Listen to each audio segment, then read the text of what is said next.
Hello everyone, welcome back. Please comment, rate, subscribe, folks. Comment, rate, subscribe, like the videos. Also share the videos. I want to thank everyone that does like, watch, and share my videos. You folks are the absolute best. Listen, folks, there's a link tree down below. Has the link to all of my YouTube pages. Please go down there, thumbs up all my videos, subscribe, and turn on your notifications so that when I post content, you folks will be in the know. It also has the link to all of my social media pages as well. Please go down there and follow me across all of my social media platforms. I will be live streaming today at 7 p.m. Eastern. 7 p.m. Eastern today, we'll be having a live radio show. We'll be talking all things Jets. We got a lot to talk about, so I want to thank everyone that does call in. I want to thank everyone that gets involved with those links any way that they can. So now with that said and done and put to the side, boy, I'm fired up. I am coming to talk to you folks today about the New York Jets introductory press conference for our new head coach, Robert Saleh. Man, listen, this guy spoke on a lot. The entire press conference, there was a lot of things that were exposed here, and let me tell you, I couldn't be happier, again, about this signing. This guy gets it. You can tell just by listening to him how captivating he is, how great of a speaker he is, how easily he conveys his message. I like this guy. And you could tell that the fire is there. You can tell that everything has changed here. There's a different type of energy, and I'm going to get into some things. First thing that I want to talk about is his saying. He came in with this thing called all gas, no brakes. Let me tell you something. I'm on the West Coast. I don't know. I'm on the West Coast, baby. That's where I'm from. That's where I grew up. I don't know if this is a saying everywhere else, but it's big over here. All gas, no brakes. You know what that means? You run to the wall, okay? When it's time to go, when it's time to grind, you better be ready to grind, and you better give it all that you got. All gas, no brakes. That means you don't stop. When you're tired, you keep rolling. When things ain't looking good, you keep rolling. When everything's falling down around you, you don't know what, you keep rolling. All gas, no brakes. Okay? And he talked about that. He also talked about, you know, with that saying, it's not just about what you do on the field. It's about other things as well. It's about how you prepare to get things done on the field. Again, that's all gas, no brakes. It's all about preparation as well. How you watch film, how you prepare your body, what are you eating, mentally where you are, making sure that every single day when you wake up and you put your feet to the ground, when you stand up and you look around, that you're ready to prepare to get the job done in every single way that you can, and that's huge. You want to know why? Because every other franchise that is a constant contender in this league, that's a winner, that's how they run things. Everybody has their own say. We all know the Pats say, do your job, all these other things that they say, because they prepare to the utmost. They're detail-oriented. They don't let anything slide by. That's what all gas and no brakes is. Let me tell you something. That took me there. That took me there. And he was asked a question as well about, you know, there's guys around the league that talk about how players want to play for him and how much their players love him. And he just talked about, listen, if you want players to come here, if you want players that you coach to give you their all, you've got to invest in them.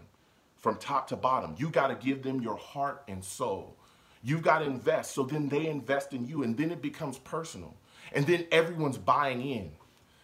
That's huge, because we just came from a spot where people were not buying in. We just got rid of a head coach that historically could not get people to buy in, and look where it took our team.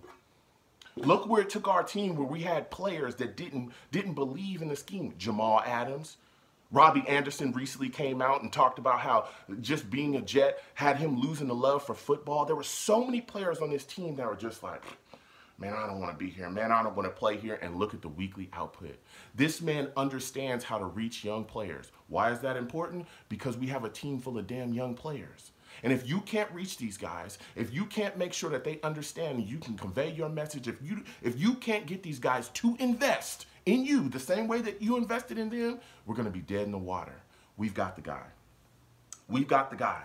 We've got the guy that properly understands what's going on.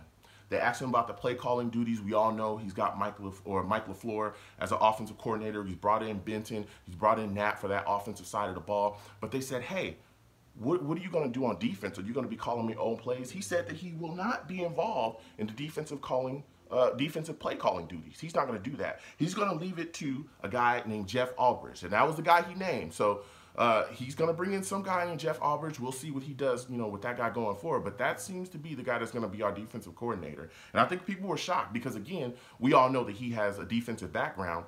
But again, the Jets were looking for a CEO type head coach, and I think that's what he's coming in here to do. He's going to make sure that he has guys in place that understand their jobs and understand how to make players better and understand how to utilize their skill sets. This is a different time, ladies and gentlemen. This is a different time. I'm telling you right now, this is a different time. This is not the Jets are old. This is a different time, and you better pick up your energy. Because I am fired up. I'm fired up for this franchise, and I'm fired up for this team. I'm fired up for this coach. This guy gets it. He just gets it, man. He gets it. Then they asked him about Sam Darnold. He said, you know, they wanted to see if he would commit to Sam Darnold being the starting quarterback going into this season. He looked at the situation and he said, listen, I'm just going to talk to you about how we prepared for Sam Darnold when I was with the Niners, you know, to talk about his talent. He said Sam has great arm talent. He's fearless in the pocket. He's a guy that can really hurt you. But he did not commit to naming him a starter. He said there's a lot of things, a lot of processes that we have to go through, a lot of evaluation, things we have to dissect before I can say that Sam, you know, just without a shadow of a doubt, is going to be our starter. And that's big. Let me tell you why. Even if Sam is the starter, we have the second pick in the first round. You want to make sure that teams, you don't tip your hat to teams about, you know, your possible draft plans. You also want to make sure that you get the most, if you want to trade down, you want to make sure that you get the most value out of that second pick in the first round. And that is making teams believe that you will take a quarterback even if you're not. Making them believe that. Making them believe, oh yeah, well, you know, Sam Darnold, we're not necessarily set on him just yet. Because teams will then offer. If they think you're going to stick with Sam Darnold, then it really doesn't matter. Because you showed them your hand. They'll just call your bluff.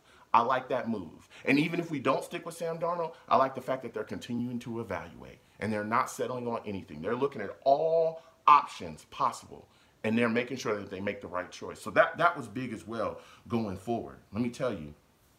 But one of the biggest things that came out of this, the organizational structure has changed. It's changed, ladies and gentlemen. It's changed. Okay? Robert Saleh now reports to Joe Douglas. Joe Douglas now reports to the Johnsons.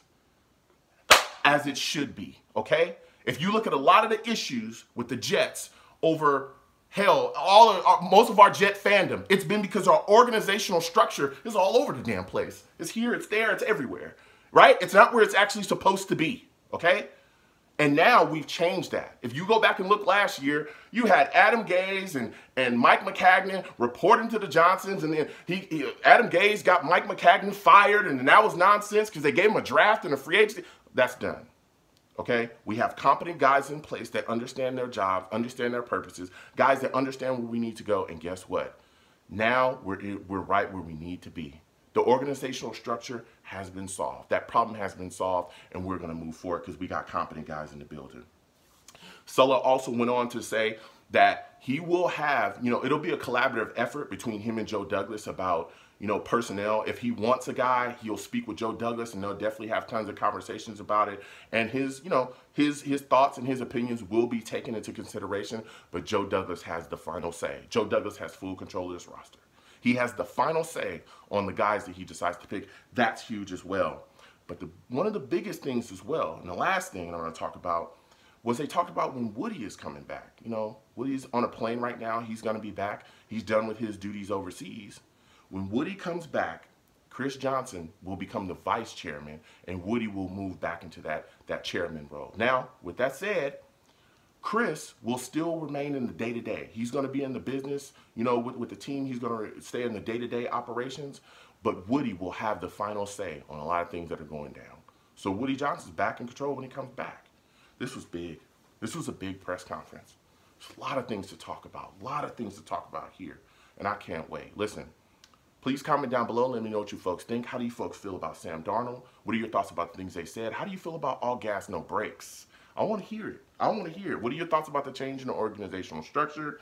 How do you feel about, you know, just the staff that he has assembled so far? Mike LaFleur, you know, his offensive side. What are your thoughts about the DC that he's going to bring in? How do you feel about Woody Johnson coming back and being the chairman? I want to hear from y'all. And again, I will be live today at 7 p.m. Eastern. 7 p.m. Eastern. 515-602-9639. Call in. It's going to be a different type of show. It's going to be full of energy, let me tell you. So you folks comment down below. I can't wait to hear from you. Peace.